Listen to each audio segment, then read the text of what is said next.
There is a habit of demonization, of scapegoating. There have been sometimes in history where one person really has done astonishing harm. Adolf Hitler, Joseph Stalin, Mao Zedong are examples. So it is possible for one, and a number of historians, for example, playing out the counterfactual thought experiment. What if Adolf Hitler had been shot in the beer hall putsch in the 1920s? Would World War II have happened? And the answer is maybe not. But I think you're right that we have we're much too quick to try to find the demon, the devil to blame. Partly it's because our intuitive sense of social causation was adapted to small-scale societies. We evolved in societies of about 50, and the concept of social forces and of systemic processes just wasn't relevant when we're living in a small village.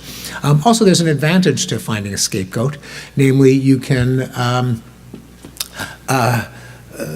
in the same way that a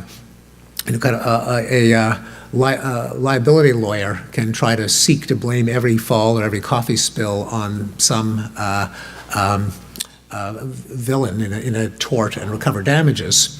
If you say, well, it's his fault, then you can make him pay.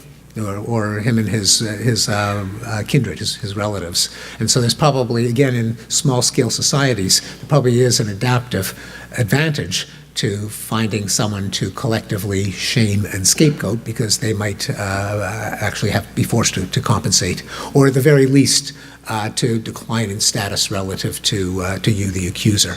We may even be seeing something not at the level of blaming individual scapegoats, but in the phenomenon of social media mobbing and shaming, where there it's a slightly different dynamic, where you just want to be in the majority of shamers rather than the minority of shamees.